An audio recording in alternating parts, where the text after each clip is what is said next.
know, it's something that a lot of people just, they don't really totally understand exactly what's going on there and when this thing is firing and everything. But you know, it's interesting with modern distributors, and when I mention modern distributors, I'm talking from 32 up to about 75. Anything after that, there's no points in them anyway. It's all electronic and computer controlled and everything, but modern distributors had advanced mechanisms that automatically. You had the spark lever that you had to move, and so you had to be thinking a little bit while you were driving when you were starting it, and make sure that you retard the spark when you started, advance it. And I'll never forget the guy who called me one day and was really complaining about this AA truck that he had. That he was new to the hobby, and it just it would run sort of good, didn't have an awful lot of power, but it seemed to be all right. And he said it was trucks, therefore it didn't have the acceleration that the Model A would have or anything. But going up hills, man, that thing would overheat so bad, he just couldn't figure it out. So we got to talking about it, got to talking about ignition timing and everything, and the spark lever and spark lever. What's that? He was running full retard all the time. Oh, you pulled that down? Oh. So, people... you think he would have at least experimented? Yeah. Hang your hat on that. It really is interesting that the question, when I was tech director, the questions that I would get. And again, a phone call that I got from a gentleman whose father had retired, and he had never driven the Model A, yet he had the request, or had been requested to drive the Model A to the funeral procession, and he wanted to know where the light switch was. I mean, it's not marked. Well, I drive my car to work every day. Occasionally, I've forgotten left the lights on, and people from my team, would come in and say, "Go turn the lights off in your car," but I couldn't find the light switch. There,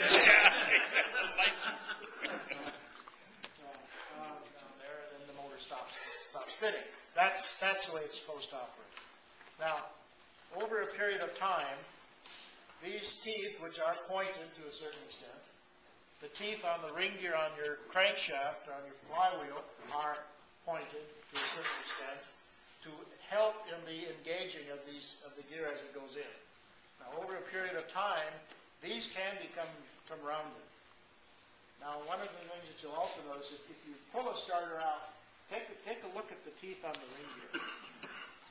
Because with a 4-cylinder engine like that crankshaft, when you shut off the engine, that engine basically stops. It doesn't quit just like that. I mean, it still coasts a second or two. And if you were to take a good look at the teeth on the ring gear, you would find 180 degrees apart. You'll find worn gear teeth, because it's going to stop in one of those two positions normally, unless the engine's really tight and you shut it off and it stops. Normal engine, just because of the compression of the cylinders and so on, it's going to stop in one of two positions. So if there's wear taking place,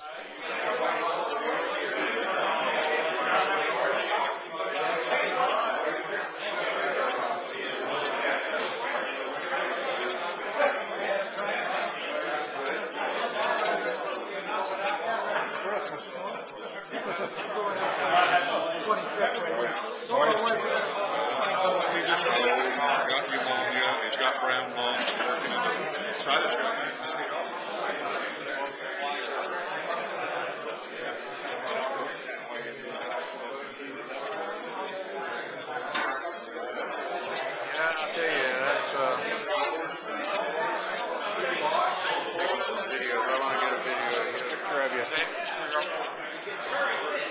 At least you got a cup of coffee, huh?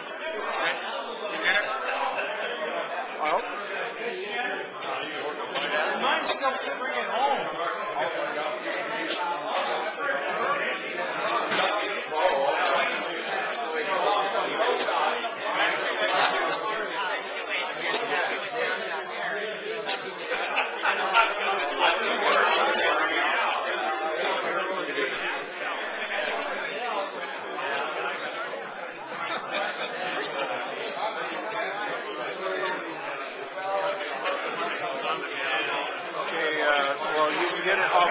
YouTube too.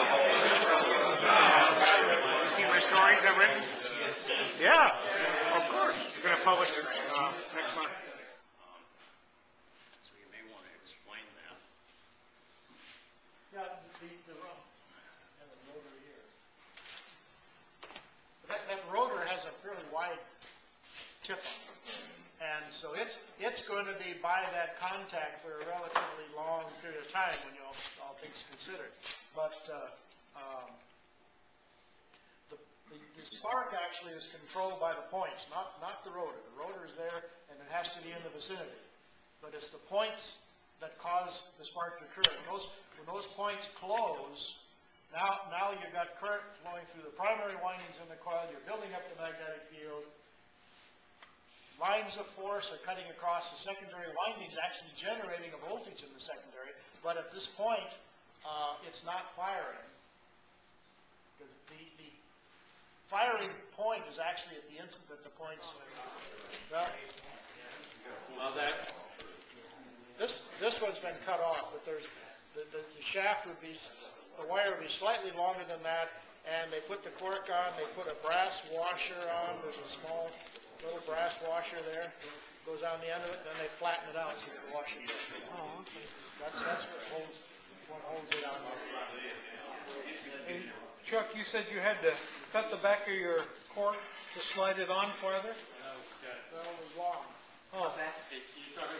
Oh, it was you, Chad? You cut the back of the...